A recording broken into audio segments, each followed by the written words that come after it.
Kami panggil Regu Putra, cabang Syarhil Quran dengan nomor peserta S102 untuk menuju mimbar.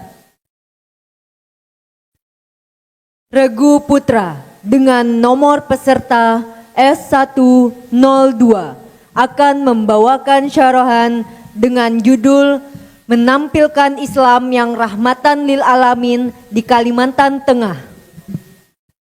Regu Putra dengan nomor peserta S102 akan membawakan syarahan dengan judul Menampilkan Islam yang Rahmatan lil Alamin di Kalimantan Tengah.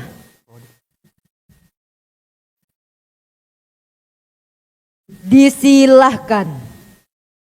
Bismillahirrahmanirrahim. Assalamualaikum warahmatullahi wabarakatuh. Alhamdulillahilladzi aujaba alaina biihsan wa akrimi alimin wa harrama alaina bighuluwati fi dinil Islam. Assalatu wassalamu ala sayyidina Muhammadin bi khairil iman wa ala alihi wa sahbihi sabiki nabil iman. Amma ba'd. Dewan Hakim yang kami muliakan, hadirin wal hadirat rahimakumullah. Tutut Husnia, seorang pakar sosial psikologi, dalam bukunya Pengaruh Identitas Etnis dan Golongan, beliau mengatakan identitas agama merupakan hal yang sangat sentral bagi seluruh masyarakat Indonesia dibandingkan identitas ras, suku, dan nasionalisme. Karena identitas agama mampu memenuhi kebutuhan psikologis individu terkait identitas diri, harga diri, maupun aktualisasi diri. Di satu sisi, kita patut berbangga karena identitas agama menjadi identitas utama sebagai warga negara Indonesia. Namun di sisi lain, hadirin, identitas agama mampu memecah belah persatuan, terbukti oleh intoleransi umat beragama sampai pelanggaran tempat umat beribadah beragama. Masih ingatkah kita, hadirin, peristiwa pembakaran masjid di Tolikara, Papua, pembubaran jemaat gereja saat sedang beribadah di rumah, pembacokan imam masjid saat sedang sholat berjamaah, vandalisme yang terjadi di musola, bahkan sampai konflik antar umat beragama yang membuat negeri ini terpecah belah. Inikah yang dinamakan negara toleran yang katanya mengutamakan keberagaman tetapi nyatanya mencuri persatuan? Betul, hadirin? Lalu, bagaimana konsep Al-Quran dalam menghadapi persoalan tersebut? Maka pada momentum kali ini, izinkan kami menyampaikan syarahan Al-Quran yang berjudul Menampilkan Islam yang Rahmatan lil Alamin di Kalimantan Tengah. Semoga melalui syarahan ini kita semua dapat mengaplikasikannya ke dalam kehidupan nyata dan diterapkan untuk membangun Indonesia menuju jalan yang lebih sejahtera. Sebagai rujukan, mari kita dengarkan firman Allah di dalam Al-Quran, Surah Al-Anbiya ayat 106 sampai 107 berikut ini.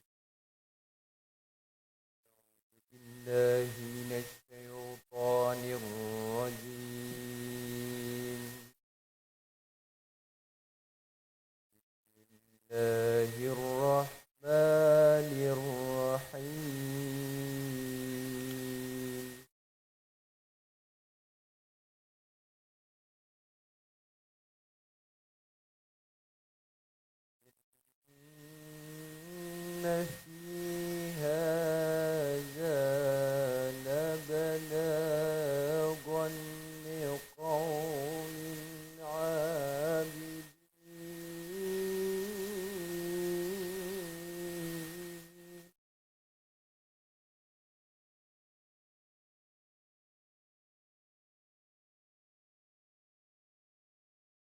وما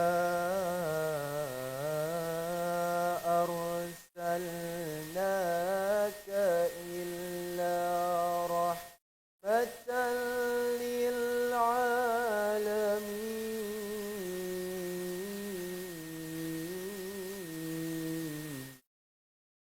Hamba berlindung diri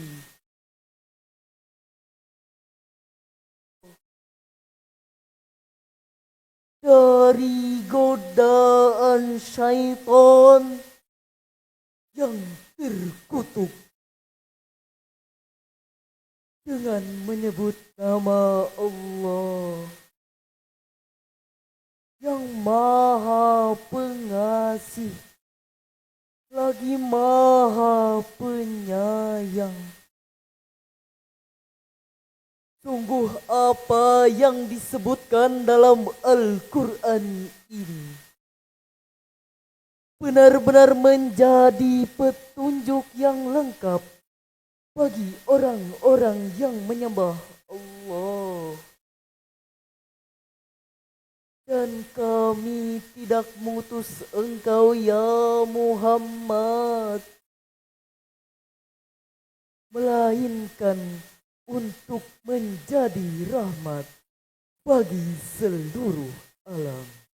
Dewan Hakim yang arif dan bijaksana dengan mahkota, hadirin wal hadirat, warga Palangkaraya yang kami banggakan.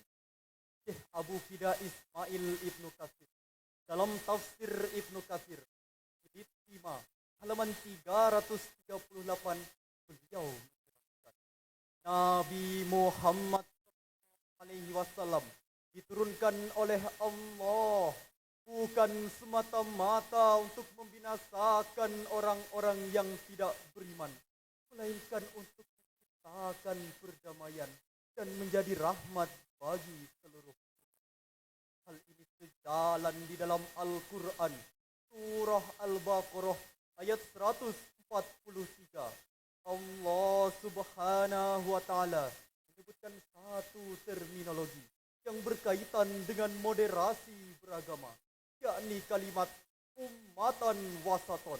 Yalal waton, yalal waton, yalal waton.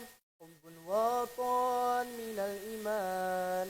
ولا تكن من الحرمان إن هدنوا أهل الوطن يا للوطن يا للوطن يا للوطن حب الوطن من الإيمان ولا تكن من الحرمان إن هدنوا على الوطن يا للوطن يا للوطن يا للوطن Hubbul waton minal iman wala takum minal iman in hadlu alal waton. Menurut Profesor Dr. Muhammad Rekab, kata wasaton pada ayat bermula dari sesuatu yang baik sesuai objek, sesuatu yang baik di antara kedua kubu yang dari akar kata ilah. Kata wasaton berkembang arti dan adil dan berimbang. Allah Subhanahu wa Ta'ala juga mempertegas posisi umat Islam sebagai umat yang moderat atau yang dikenal dengan istilah ummatan wasaton. Umat yang berada di tengah, tidak menjunjung dalam rohani, tidak hanyut dalam materi, tetapi memadukan aspek rohani dan jasmani. Terjadilah Islam yang rahmatan lil alamin. Yang muncul sepanjang peradaban dan terus terulang adalah keadilan pemimpin dan aliran radikal yang sering menjerumus pada tindakan aksi saling olok, saling gorok, saling tabok. Akibatnya hadirin, marak terjadinya pertikaian, perseteruan, dan permusuhan. yang satu dengan kelompok yang agama yang satu dengan agama yang lain, Suku yang satu dengan suku yang lain.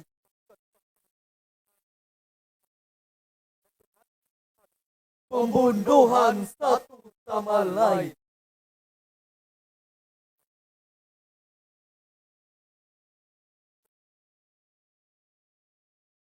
pertanyaan, mengapa Islam yang penuh dengan nilai kenyamanan justru lekat dengan label ekstremis dan teroris?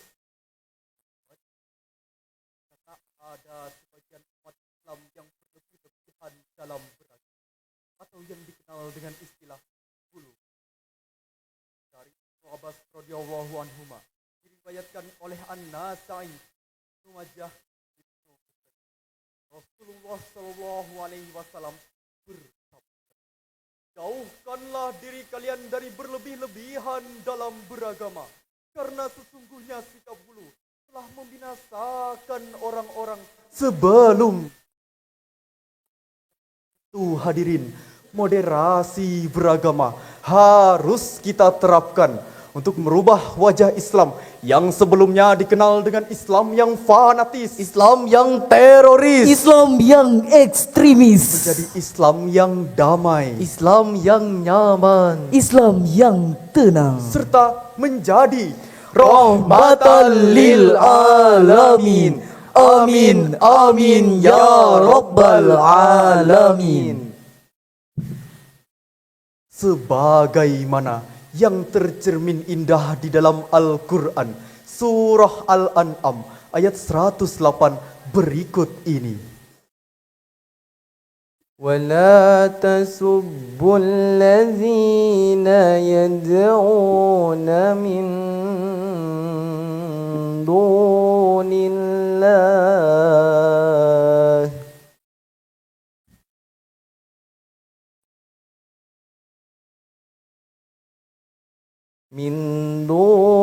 الله فيسبوا الله عدوا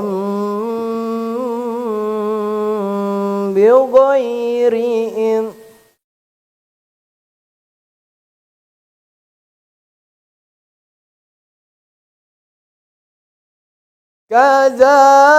كذلك زينا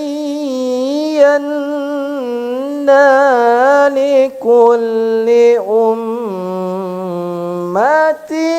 عملهم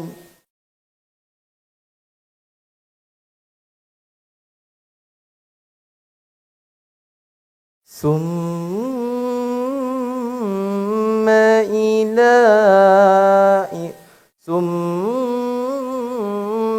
إلى ربهم مرجعهم فينبئهم بما كانوا يعملون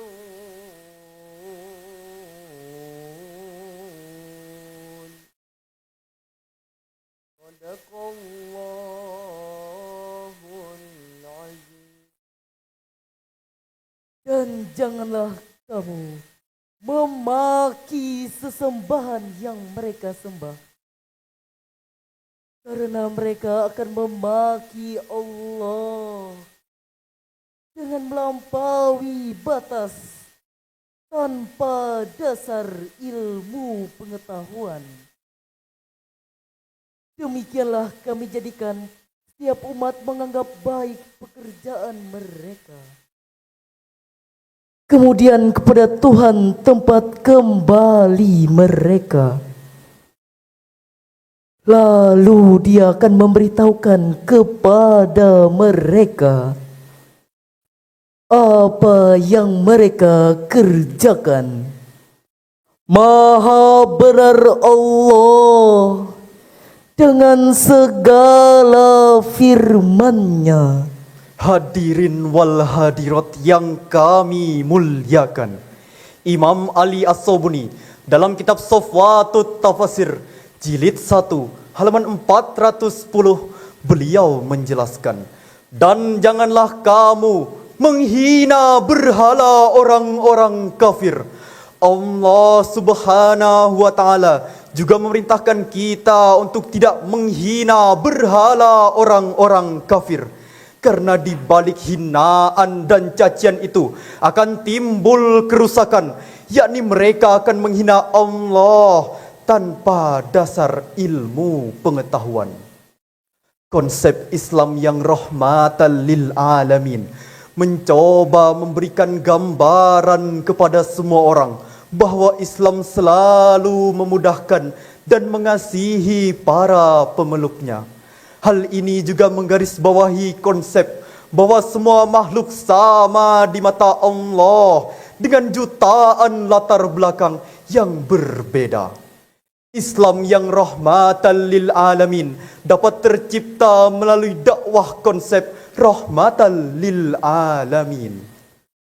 Menurut perspektif Profesor Dr. Muhammad Quraish Shihab, bahawa ada 3 pendekatan dakwah konsep rahmatan lil alamin. Yang pertama, dakwah bil hal. Yang kedua, dakwah bil lisan. Dan yang ketiga, dakwah bil qalam. Jadi, bukan ajaran agama yang harus dimoderasi, tetapi cara beragama kita yang harus mendapatkan sentuhan harmonisasi agar Islam menjadi Islam yang Rahmatan lil alamin. Sejarah membuktikan hadirin, Islam bukanlah ajaran agama yang sadis, bengis, apalagi teroris, melainkan Islam adalah ajaran agama yang harmonis. Dengan demikian hadirin, dapat kita simpulkan keberagaman merupakan sunnatullah yang diberikan oleh Allah Subhanahu wa taala kepada kita. Jadi, yang harus kita lakukan adalah saling menghargai, saling menghormati, bahkan saling mencintai, agar sampailah pada semboyan kita, Bhinneka Tunggal Ika. berbeda tetapi tetap satu nusa, Satu bangsa, Satu bahasa.